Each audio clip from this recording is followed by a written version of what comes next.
Mis hermanos, gracias a Dios por concedernos que estemos este día junto con ustedes para seguir reflexionando sobre este libro tan precioso como es el libro del Apocalipsis. Un libro que específicamente tiene mucho que ver la segunda venida de Cristo y las cosas asociadas a esa venida. Y hemos querido dejar muy claro por qué tenemos siempre cuidado con las venidas de Cristo a la tierra. Porque hemos dicho bíblicamente no hay más que dos tiempos de venidas del Hijo de Dios aquí a la tierra. Número uno, la promesa que le hizo a Abraham de que en él serían benditas las familias de la tierra. Promesa que no tiene nada que ver en realidad con la iglesia en sí. Es una promesa de salvación que Dios iba a otorgarle. ¿Por qué razón? Porque si nos vamos a la historia de la raza humana, en realidad para el tiempo de Abraham ya habían abandonado la raza humana completamente los conceptos divinos. Y Dios no tenía un lugar, por así decirlo, donde pudiera llegar y fueran sus amigos. Y entonces Dios pensó, por así decirlo, perdónenme la expresión, Dios pensó que era muy útil establecer o crear un nuevo pueblo, no una nueva raza, porque todos somos la raza humana, pero sí un nuevo pueblo distinto a lo que había en la tierra, porque la raza humana había apostatado. No se considera apostasía, lo es una apostasía. ¿Por qué? Porque Dios le entregó a Adán, le entregó una doctrina, le entregó un instructivo de cómo debía acercarse a Él y cómo pedirle a Él. Sin embargo, dice Pablo a los romanos que no quisieron tener a Dios en su consejo. Y como no quisieron tener a Dios en su consejo, la raza humana cayó en un camino completamente distinto, ajeno a lo que Dios había instruido a Adán. Y entonces podemos decir que eso se considera apostasía. El abandono de la fe para nuestro tiempo, o el abandono de esas instrucciones que Dios le dio a Adán de cómo la raza humana debía acercarse a Él. Eso queda muy claro.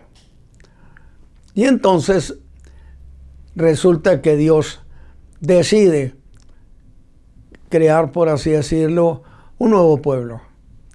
Y es aquí donde entra Abraham, hijo de un pagano, vendedores de dioses, que la tradición dice muchas cosas, pero vamos a dejarlas a un lado.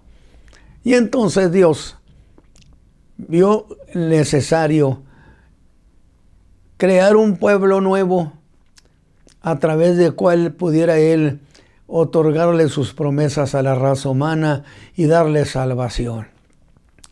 Y es ahí donde entra Abraham. Y Dios le hace una promesa relativa a ese proyecto. Y le dice, serás bendición. En ti serán benditas todas las familias de la tierra. Eso trajo la primera venida de Cristo a la tierra. Cuando el Verbo se hizo carne, habitó entre nosotros, se hizo uno de nosotros y fue a la cruz del Calvario, pagando los pecados del mundo, pagando los pecados de todos nosotros. Y entonces, ahí se le considera la primera venida para cumplir un proyecto, una promesa que él le había hecho a Abraham. Específicamente, esa era la cuestión de que Cristo viniera, que el Verbo se hiciera carne, que en él serían benditas las familias de la tierra. Esa es la cuestión fundamental. Otras cosas de historia podemos agregar, pero el asunto es, ¿de qué se trató? Estrictamente de cumplirle a Abraham la promesa: en ti serán benditas las familias de la tierra, cosa que se cumple cuando Cristo se entrega en la cruz del Calvario y muere. Y entonces habrá de nacer como resultado lo que conocemos como iglesia, los creyentes, los redimidos. Esa es una. Pasan los años y entonces viene el tiempo de David, que estableció su reino en la tierra, el rey David. Y Dios le hace otra promesa, la segunda promesa, a un segundo hombre, que en este caso fue David, y le dijo que un hijo suyo reinaría para siempre. Un hijo suyo. Nada tiene que ver con hablar de la iglesia allí. Está hablando estrictamente de un reinado en el cual en el trono se sentaría el hijo de David. Concretamente, para no darle muchas vueltas a las cosas. Entonces, cuando se da la segunda venida de Cristo, es cuando coincide precisamente lo que sería para nosotros el capítulo 13, o mejor dicho, cuando se termina la gran tribulación, coincide precisamente con la segunda venida de Cristo. Segunda venida de Cristo. La cuestión de venir por la iglesia no es considerada de ninguna manera como una venida a la tierra. Solamente hay dos. Bíblicamente, dos promesas, dos personas, dos sucesos. Categóricamente. Pero cuando Él viene en su segunda venida, es cuando entonces coincide con la culminación de la gran tribulación, y entonces tenemos que observar todo eso. Esto me permite hacer la lectura del capítulo 13, ya la última parte, para ya lanzarnos al capítulo 14.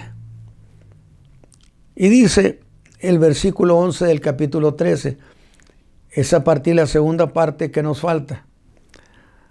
Después vi otra bestia, o sea, ya había visto una. La bestia que lo encontramos en el capítulo 13, versículo 1. Una bestia que subía del mar, que tenía 7 cabezas, que tenía reinados, que tenía corona, de tal manera que esa primer bestia, ya dijimos, representaría a la persona del anticristo, por un lado. Sin embargo, podemos precisar todavía mucho más que representaba el gobierno que Satán ha querido establecer en la tierra por encima del reino de Dios. Ahora bien, esto a mí me interesa mucho que quede muy entendido, porque es muy valioso. De tal manera que dice el capítulo 13, versículo 11, que debo leerlo. Después vi otra bestia, o sea, ya vio la primera. Tenía 7 cabezas, 10 cuernos, y tenía una característica muy particular, que había salido o subido del mar, donde los intérpretes muy capaces explican que se refiere precisamente a pueblos, a muchedumbres, de tal manera que entonces establecimos que si esto es así, consecuentemente ese líder que sería geopolíticamente el anticristo, ese líder es el resultado indiscutible de un apoyo popular. ¿Por qué? Porque lo están apoyando, dice, al decir Lamar, estamos hablando de un total, donde la raza humana en su totalidad, porque no puede ser de otra manera para que reinara, tiene que ser en su totalidad. Y alguien me había preguntado, ¿y cómo es que se puede lograr esa totalidad? ¿Cómo? Yo le dije, bueno, es que no piensen que se trata de ir casa por casa. Se trata de que cada nación, cada pueblo, cada comunidad tiene representantes, de tal manera que una nación puede ser muy grande, pero tiene un gobierno representativo. Y ese gobierno representativo es el que puede tomar las decisiones y se considera como si fueran decisiones de toda la raza humana. Entonces, no hay ningún problema para entender que esa es una operación una promoción que el hombre de pecado habrá de hacer sobre los pueblos y las naciones, donde él será considerado como un legítimo gobernante de la raza humana, y le dan el sí a ese líder, a ese hombre, a ese ser humano. Le dan el sí. Consecuentemente, es correcto que se le considere como autorizado por la raza humana, porque no podemos olvidar una cuestión fundamental, y perdone que a veces sea tan incisivo, pero es que yo quiero que si se enseña, se quede un pensamiento dominante, entendible, de lo que se ha querido enseñar o decir.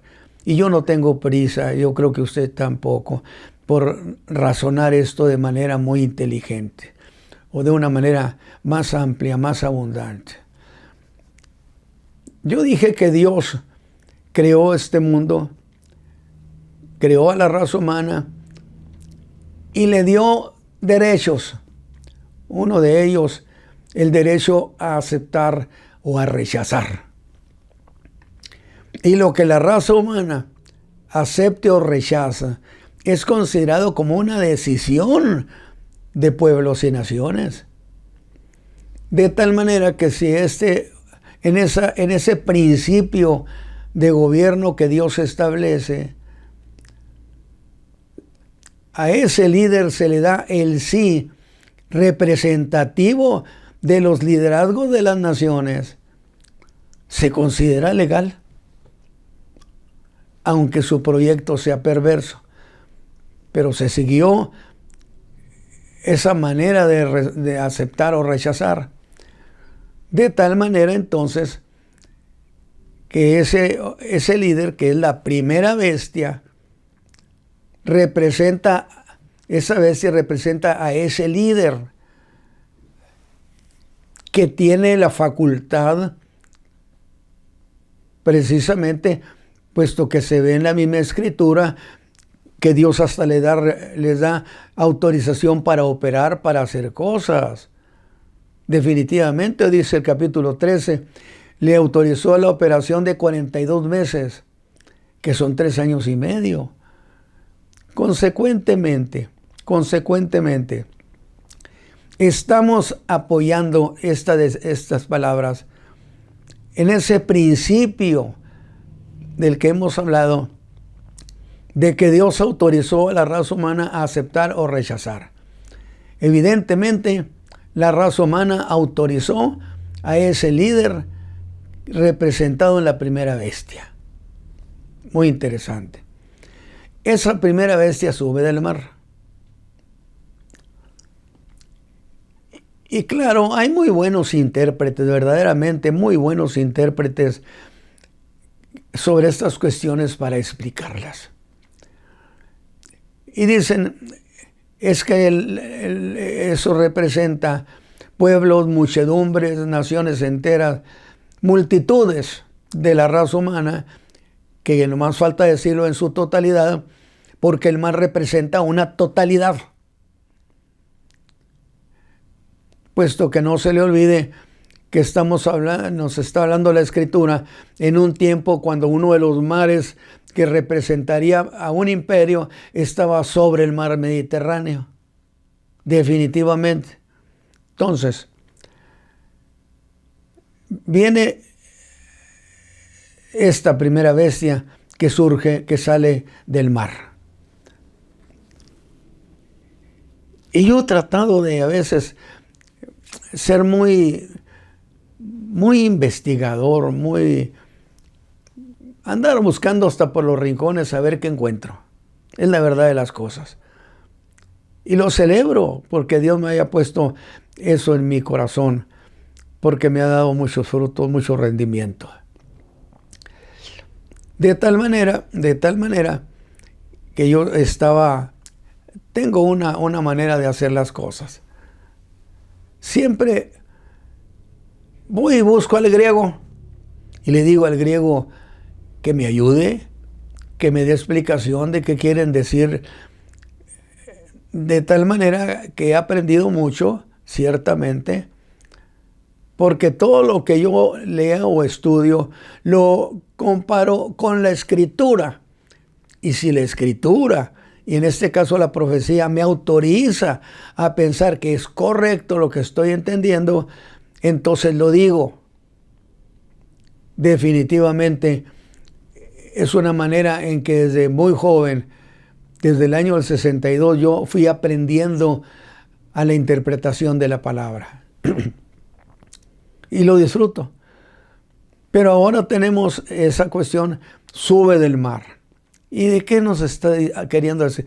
Pues de multitudes, de gentes, de pueblos. Sí, es correcto, pero hay una idea muy preciosa en el sentido de que es subir, es moverse en dirección vertical, en este caso desde las partes más bajas de los mares más profundos y salir de allí, que si le doy interpretación caprichosa, diría que es salir de entre los más profundos de las naciones y los pueblos, de los pensamientos de la raza humana, del que quieren, del que buscan y el que esperan.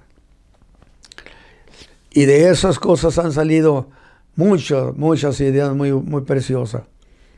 Pero tenemos ahora lo que acabo de leer. Después vi otra bestia. Y esta dice que subía de la tierra. Y otra vez en el mismo sentido, llegaríamos a la conclusión que es el equivalente a decir que subía del abismo. Acuérdense ustedes que en la Escritura, en la profecía, hay muchos casos donde habla de que, por ejemplo, Satán, que los demonios son mandados al abismo. Es decir, no los abismos de los mares, no, a las profundidades de la tierra.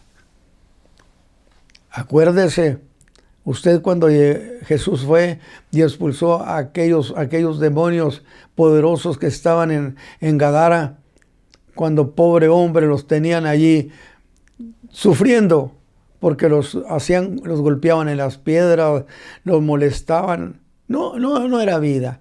Pero apareció el Hijo de Dios para deshacer las obras del diablo. Esa es una cuestión que la digo con alegría, con gozo, con satisfacción. De tal manera que la tierra del otro lado del Jordán, dice la profecía, vería gran luz. Y del otro lado del Jordán, el Señor Jesús llegó a la región de Gadara. Y le preguntó al demonio que capitaneaba. Fíjese lo que se ha podido entender. Eran miles de demonios. En algunos casos se dice que eran el equivalente a 6,000 demonios porque hizo la comparación con lo que era precisamente el sistema militar romano. Y entonces el Señor Jesús les ordena que se vayan al abismo. Y la pregunta sería, ¿de qué está hablando? ¿Del mar Mediterráneo? ¿Del mar de qué? No. Estaba hablando indiscutiblemente de profundidades de la tierra. Porque dice, y subió de la tierra.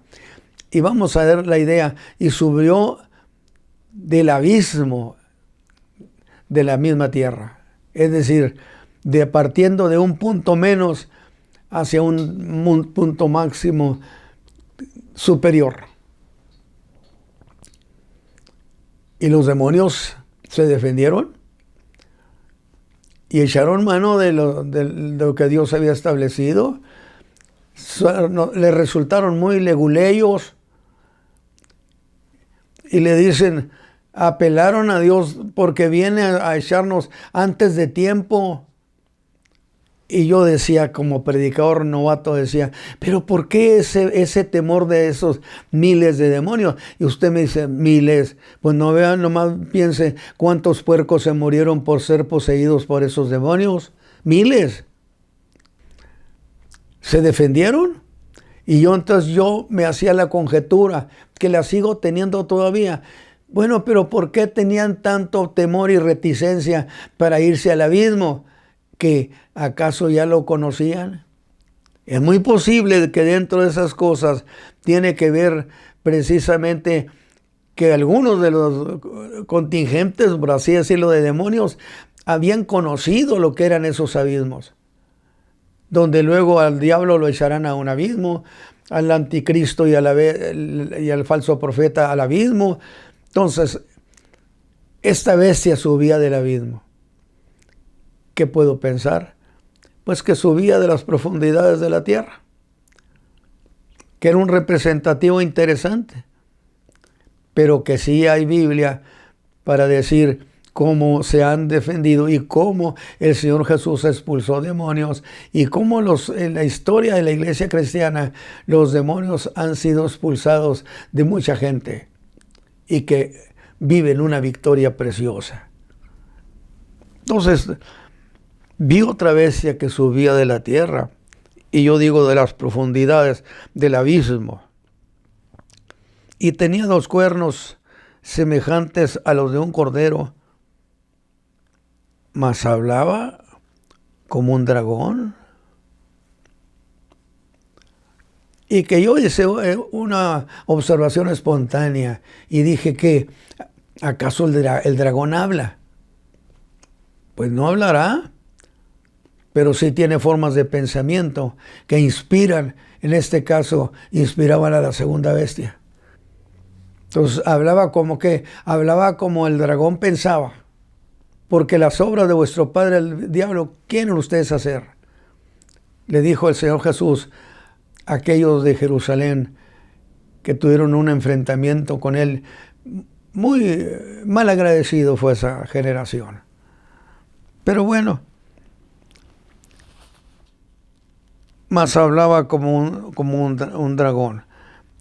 Y que yo hice una observación, hablé sobre esos demonios, esos que fueron expulsados, que incluso, para alegría nuestra, se me hace mucho decirlo, pero lo voy a decir así, le pidió al Señor Jesús que lo dejara ir con él. Estaba emocionado, lleno de gozo, el endemoniado gadareno. Eso es que es una conversación, una charla real, no es ficticio, es auténtico, no es fantasioso. Porque la cantidad de animales que murieron gracias a la posesión, que los volvieron locos. La gente le pidió que se fueran porque estaban perdiendo demasiado con eso. ¿Y qué le dijo al Señor que le dejara acompañarlo? El Señor no se lo permitió.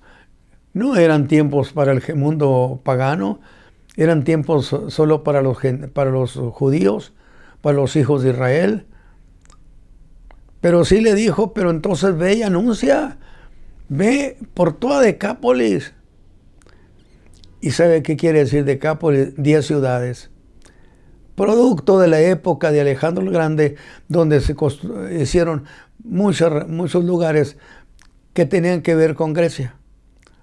Entonces, el Señor lo libertó. Alabado sea Dios. Qué alegría se siente. Y lo hizo un predicador. Si usted quiere aceptarme como se lo digo, pero pues es que andaba anunciando por todas partes. Y el Señor le dijo, ve y anuncia lo que Dios ha hecho, el Señor ha hecho contigo. Y ese hombre creo que hizo un verdadero escándalo. La gente emocionada lo veía y yo pienso que no lo podía creer. Pero son las cosas que el Señor Jesús... Y todo esto que estoy diciendo lo estoy señalando porque dice aquí el pasaje, y ejerce todo el poder de la primera bestia en presencia de ella, yace a la tierra y a los moradores de ella. Fíjese, adorar a la primera bestia. Es decir, la segunda bestia en realidad trabajaba, por así decirlo, para la primera. Y a los moradores los hacía adorar a la primera bestia, cuya llaga de muerte fue curada. No resucitó, para que no haya esa terminología. Es que la primera bestia fue herida de muerte y resucitó. No. Fue sanado. Y los muertos no sanan. Los muertos resucitan. Pero esta bestia fue sanada de esa herida que fue curada. Y hace grandes señales de tal manera que aún hace descender fuego del cielo a la tierra, desde luego que el del cielo de la atmósfera, no del cielo de Dios. Dice así, señales que le han sido dado a hacer en presencia de la bestia, mandando a los moradores de la tierra que hagan la imagen de la bestia que tiene la herida de cuchillo y vivió. Y le fue dado que diera espíritu a la imagen de la bestia, para que la imagen de la bestia hable. Y hará que cualesquiera que no adoraran la imagen de la bestia, del anticristo, sean muertos. Y luego viene una declaración, y hacía que todos, al decir hacía, nos da la idea de que podía obligar. La Biblia no autoriza semejante cuestión de autorizar. De hacer a la gente a base de engaño es muy distinto a ejercer una autoridad que los obligara a aceptar adorar a la bestia. ¿O no quedamos en que uno de los principios de la Escritura, esa es, Dios le concede al hombre el derecho de querer o no querer? ¿Acaso no fueron aquellos que iban llegando a la reunión donde estaba Cristo con su iglesia? Iban llegando y ellos no eran parte del arrebatamiento de la iglesia. Inclusive fue un suceso que se dio estando la gran tribulación, porque dice, estos han venido de gran tribulación, que a veces se utiliza eso para pensar, aquí está donde dice que la iglesia estará en la gran tribulación. Pero es muy interesante la cuestión. Esos no aceptaron que le pusieran ni el número, ni el nombre, ni el sello.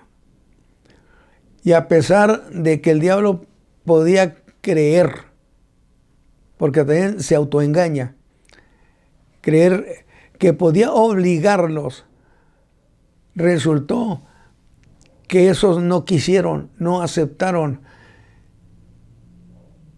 Y ni el diablo, ni todos los ayudantes del diablo pudieron obligarlos. Eso sí, les costó la vida. Murieron de hambre, de sed, de frío, de calor, de muchas formas. Pero ellos no aceptaron y van llegando. Y la pregunta que siempre nos hacían era, pero si ellos no habían sido convertidos, ¿cómo es que van llegando aquí, a donde está la iglesia, donde están con Cristo? Y es entonces cuando se dice que lo que pasa es que durante la gran tribulación se va a estar predicando el evangelio de la gracia. Mateo 24 no dice eso. Y este evangelio del reino será predicado por todo el mundo. Una vez más, y este evangelio del reino, ¿cuál es el evangelio del reino? El que predicaba Juan el Bautista, pero no era el evangelio de la gracia. Era el evangelio que predicaba Jesús, que predicaban los apóstoles. Pero cuando Herodes mata a Juan el Bautista, lo ejecuta malvadamente, el Señor Jesús dice, ya no digan que yo soy el Mesías. Mateo 16, ya no digan que yo soy el Mesías. Y luego les da la idea de que habrá un nuevo mensaje, que habrá de basarse en su muerte, en su resurrección, en su obra. Y a esto sí le llamamos, y se le llama el evangelio de la gracia. Pero entonces, ¿qué estaba pasando? Indiscutiblemente estaban predicando lo que muchos oyeron a Juan y creyeron. Los que muchos escucharon a Cristo y creyeron. Que era lo que hablaba sobre el reino, el evangelio del reino. ¿Qué le dijo a aquel que era un delincuente que estaba crucificado también allí donde el Señor Jesús estaba crucificado? Acuérdate de mí cuando vengas en tu reino. Punto fundamental de la fe, si puedo decir así, de la fe, porque esa declaración que hizo ese hombre era una declaración de fe. Acuérdate de mí cuando vengas en tu reino. ¿De dónde sacó eso ese hombre del reino? Evidentemente había oído predicar o enseñar a Jesús o a Juan Bautista o a los apóstoles. Y en ese momento de que estaba a punto de morir, vino a su recuerdo a hablar acerca del Mesías y hablar de su reino. Y pensó, no tiene cara de delincuente. Delincuentes somos nosotros. Tiene cara de rey, porque le dijo, acuérdate de mí cuando vengas en tu reino. Reconoció que era un rey. Reconoció la condición sublime del crucificado. Y el Señor le hace una aclaración o yo no sé cómo llamarlo bien, pero le dice algo como, mejor hablemos ya no del futuro, sino hablemos del día de hoy. Hoy estarás conmigo en el paraíso. El evangelio del reino se estuvo durante la gran tribulación. Habrá quienes prediquen sobre ese evangelio. A ver, pero entonces, ¿de qué estoy diciendo? Estoy diciendo lo siguiente, que Mateo 24 y el evangelio de Mateo es un evangelio que tiene que ver, es algo que tiene que ver con los judíos, escrito para ellos por parte de Mateo. De tal manera que este hombre tenía el evangelio del reino, porque ¿quién ha dicho que el evangelio del reino no es el evangelio de la gracia? La prédica no, pero la cuestión de hoy acuérdate de mí cuando vengas en tu reino. Era la predicación evidentemente que se había sobre el reino de Dios. De tal manera que ese día aquel hombre estaba salvo. Y estos otros están llegando. ¿Y cómo es que llegaron? O sea, hay que preguntarnos, ¿y cómo es que llegaron o por qué llegaron? Si no escucharon la predicación del Evangelio de la gracia. Bueno, es que el Evangelio del reino que era creído también permitía entonces llegar al cielo con el Señor Jesús, el rey de ese reino. A ver, déjeme ver si lo puedo explicar de mejor manera. Ellos no aceptaron ni el nombre, ni el número, ni el sello. Y podemos preguntarles por qué no lo aceptaron. Ellos dirían, es que nosotros, aunque vivimos en el pecado y nunca fuimos al Señor Jesús para perdón de pecados, pero sí entendemos, porque sí hemos oído eso, y ahora nos quedamos aquí, no estamos con la iglesia.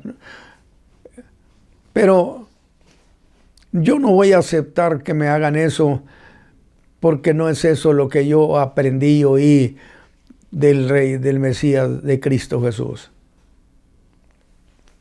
Los matan y van llegando a donde estaba la gran reunión. La pregunta es, ¿por qué fueron salvos? ¿Fueron salvos por los méritos o fueron salvos por la gracia? No pueden ser salvos por los méritos, porque la Biblia no autoriza, el pensamiento evangélico no autoriza a decir que se puede ser salvo por méritos. Pero evidentemente, como fueron ellos, como no aceptaron, precisamente por causa de lo que sabían del Señor Jesús, evidentemente ellos fueron salvos por la gracia, por su fe en Cristo Jesús. Qué interesante que la Biblia no se contradice. Dice, hacía, pues no importa cuánta presión ejercer, digo porque se debió ejercer una presión impresionante. Basta y sobra que cancelan todo lo que tenía que ver con el comercio, ni te compro ni te vendo. Muérete de ahí. ¿Por qué dice eso? Y hacía que todos, a los pequeños y grandes, ricos y pobres, libres y siervos, se pusiesen una marca en su mano derecha o en sus frentes, y que ninguno pudiese comprar o vender, sino el que tuviera la señal o el nombre de la bestia o el número de su nombre. O el número. ¿Por qué se le llama el 666? Bueno, al parecer porque pues ese fue el día sexto donde Dios creó al hombre. Aquí se diría, el que tiene entendimiento cuenta el número de la bestia, porque es el número de hombre, y el número de ella 666. ¿Qué he leído? Que se desató una operación de engaño, que Jesús lo establece en el capítulo 24. Vendrán muchos en mi nombre diciendo yo soy el Cristo, y a muchos se engañarán, diciendo que ellos son el Cristo, son el Mesías. Que yo sepa, hasta ahorita es el pueblo de Israel el que no ha aceptado a Jesús como el Mesías.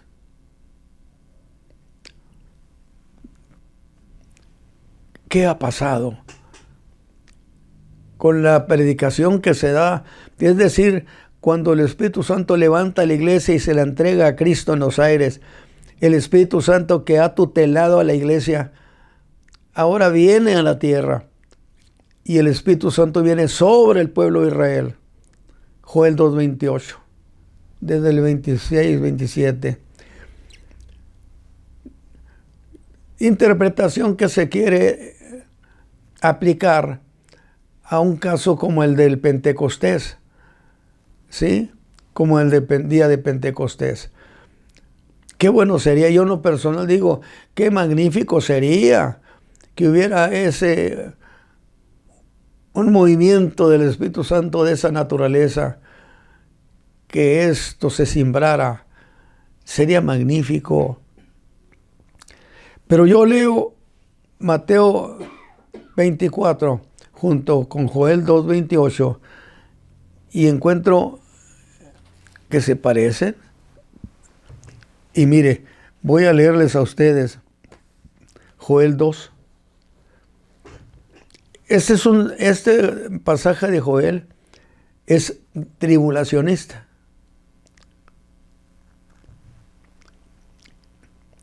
Y será que después de esto derramaré mi espíritu sobre toda carne, y profetizarán vuestros hijos y vuestras hijas.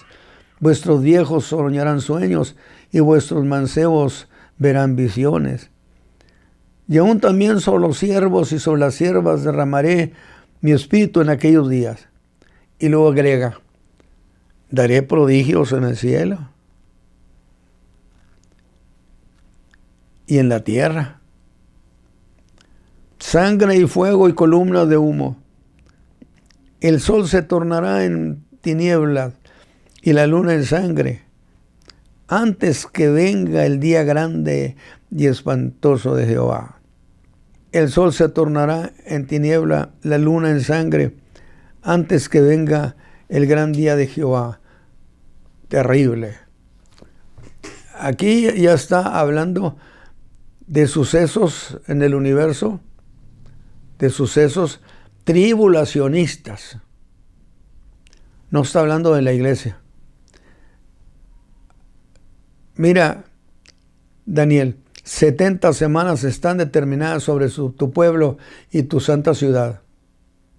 ¿Quién es tu pueblo? Es Israel. ¿Quién es tu ciudad, santa ciudad? Jerusalén.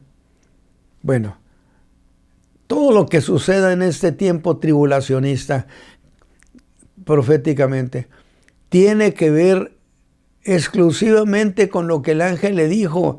70 semanas están determinadas sobre tu pueblo y tu santa ciudad. Es decir, para que nadie piense que se trata de ellos. Se trata del pueblo de Israel, se trata del pueblo de aquella mujer y se trata precisamente de la ciudad de Jerusalén. Muy interesante. Entonces, ya le leí yo a usted Joel. Ahora le voy a leer Mateo, donde dije que Mateo en estos capítulos evidentemente son asuntos de Israel, porque están sucediendo en la última semana profética, la semana 70, que muchos enseñadores dicen es lo que falta de cumplirse. Es correcto, es correcto. Pero entonces apliquémoslo precisamente a Israel. Y mire lo que dice. En el capítulo 24 ha hablado de que va a venir una operación de engaño. ¿En qué sentidos? Maestros del engaño, que en estos tiempos está abundando. Así, pero si usted cierra sus dedos con su puño, es la cantidad de versiones. El Señor me habló, el Señor me dijo. Yo sé que el Señor habla y yo acepto que el Señor dice. Pero todo lo que un hombre diga que el Señor le dije, que lo pruebe con la Escritura.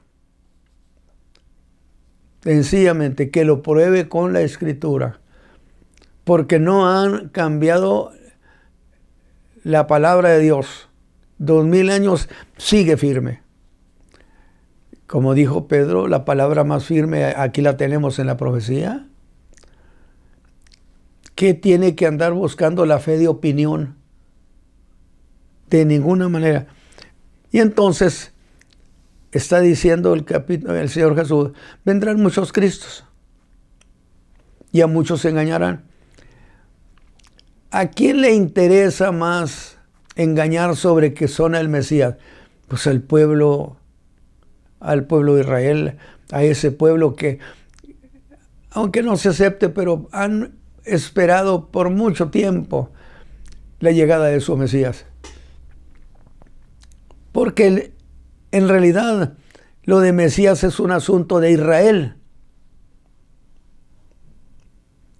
no un asunto del gentilismo. Y ya leímos Joel. Y mire lo que dice. Está hablando acerca de la gran tribulación, porque cuando el diablo es arrojado del cielo en aquella batalla con el arcángel Miguel y sus ángeles, Satán es expulsado y lanzado a la tierra. Ya no habla de que a los aires, no, a la tierra. Y la raza humana sabrá lo que es vivir junto con los demonios. Piense como quiera. Pero vienen tiempos en que se va a necesitar acudir mucho al Señor Jesús.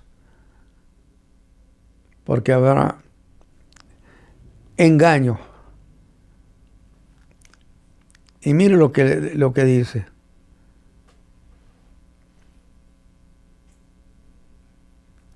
Y luego, después de la aflicción de aquellos días. ¿Cuáles son aquellos días? ¿Qué es eso de aquellos días? Los días que han significado lo que el ángel le dijo a Daniel en el capítulo 12, tiempo de angustia cual nunca fue sobre la tierra. Y el odio que Satán tiene contra la mujer, contra ese pueblo. ¿Qué hizo ese pueblo? Pues de ahí nació el Hijo que nos dio redención. Alabado sea su nombre. De allí el odio contra esa mujer que estaba representando un pueblo del cual vino el Salvador, vino Cristo. Es extraordinario esa idea. Y después de la aflicción de aquellos días, fíjese bien lo que dice y lo que dijo Joel. El sol se oscurecerá y la luna no dará su lumbre. Y las estrellas caerán del cielo. Y las virtudes de los cielos serán conmovidas, sacudidas. Y ahora sí, esto, aquí hago la aclaración. Esto no son señales que digan que Cristo viene por la iglesia. Pablo dijo, hay dos señales importantes. No vendrá el Señor, sino que antes venga la apostasía y se manifieste el hombre de pecado. Son dos señales que tienen que ver con el tiempo de la venida de Cristo por la iglesia. Pero ahora tenemos esto que también son señales. El sol, la luna, las estrellas, las virtudes de los cielos sacudidas.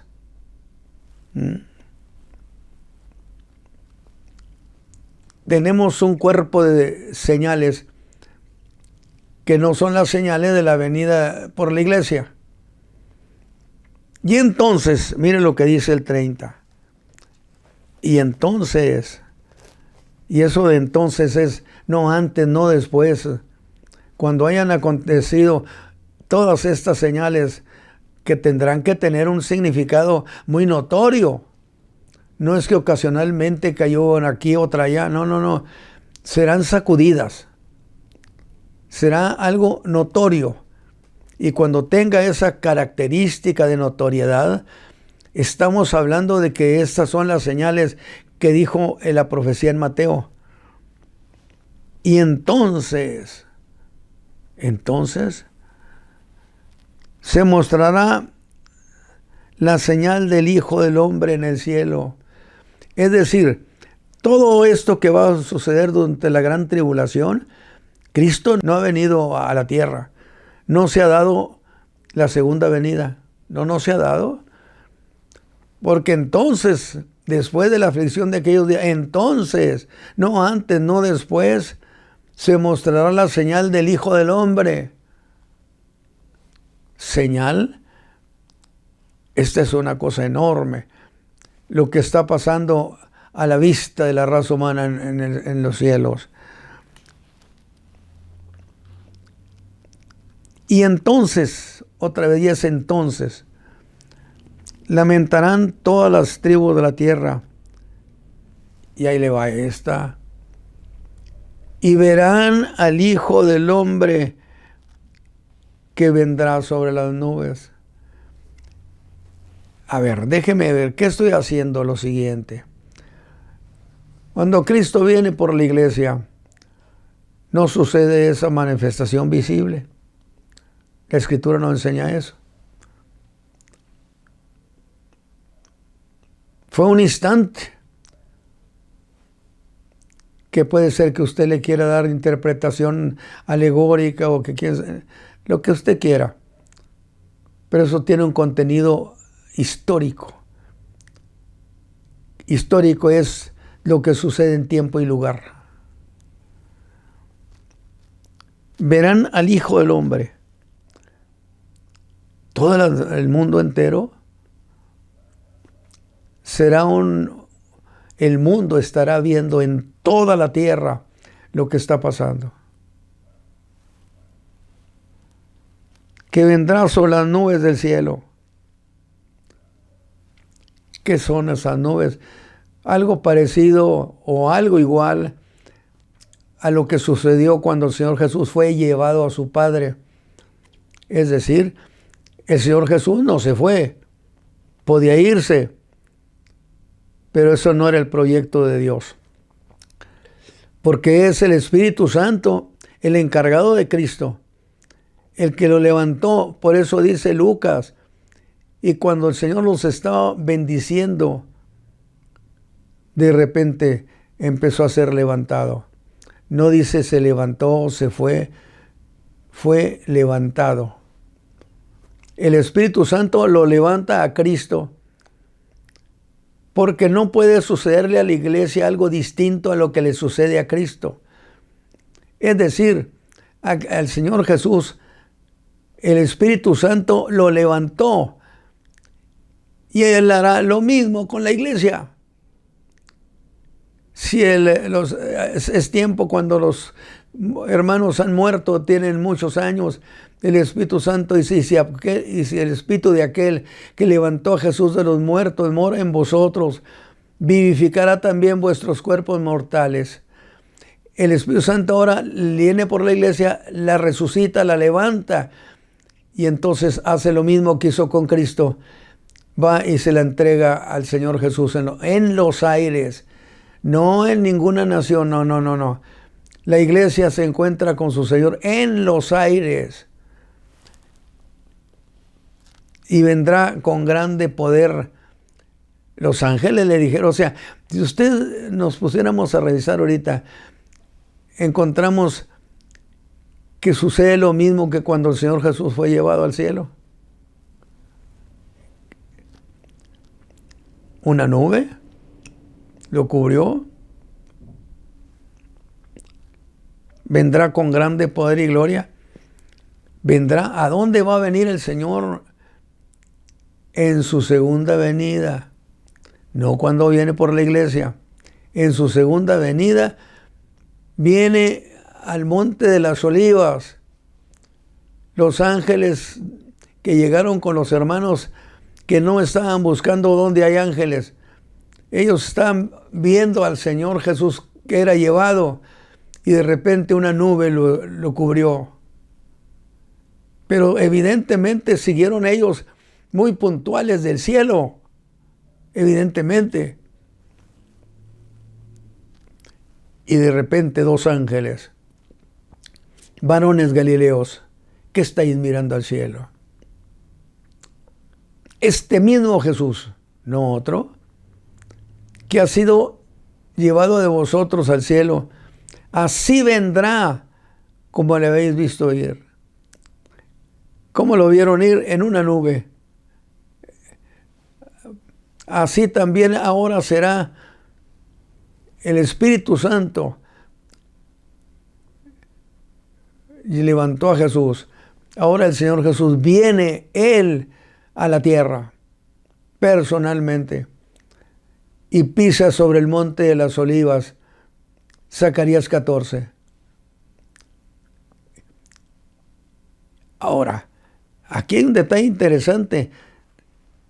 Él llega en un momento cuando aquella mujer que representa un pueblo esté por ser aniquilada, destruida. ¿Por qué? Porque el anticristo ha elaborado un proyecto militar llamado Armagedón. ¿Con qué propósito? Se acabó, vamos a dar fin a esto. Pero entonces, en ese momento, viene descendiendo alguien del cielo. Pone su pie en el monte de las olivas. El monte se parte en dos. Y ahora sí, el pueblo de esa mujer, Zacarías 13, estará viendo semejante acontecimiento y habrán de necesariamente de decir, este es el Mesías que esperábamos. No los otros que han venido y el que vino en un asnito. No, este sí es el Mesías, es el que queríamos. Pero cuando van a recibirlo, ¿sí? Dice Zacarías que ven sus manos y las ven que están heridas. Y le dirán, ¿qué heridas son estas que tienes en tus manos? Y él les dirá, fui en casa de mis amigos. Y entonces el pueblo lo reconocerá como su Mesías, pero además de su Mesías, su Salvador, porque entenderán, por supuesto, que les ha dado redención, que no mintió, que se ha cumplido lo que ha prometido. Y entonces hay un derramamiento del Espíritu Santo y la nación entera, muchos, quizá no todos, pero una gran, inmensa mayoría sin duda, los aceptarán y dirán, este es nuestro Mesías, este es el que esperábamos. Pero habrán de reconocer quién es ese Mesías. Así que es una historia definitivamente agradable, deliciosa. Entonces, ¿cómo creen ustedes que yo no voy a disfrutar de estas historias? Yo no sé qué tiempo, creo que ya se nos acabó el tiempo y me faltó todavía comentarios, pero como ya vamos a entrar al capítulo 14, bueno, muchas gracias. Que el Señor les bendiga, mis hermanos, y esperamos sus comentarios. Por Cristo Jesús, Padre, te rogamos que estas cosas que hemos hablado, tú des testimonio con tu Espíritu en los hermanos, en los hijos de Dios, y que disfrutemos de una gran felicidad, porque el mundo, Señor, conocerá tu verdad. Bendice al pueblo por Cristo Jesús. Amén. Gracias, Señor.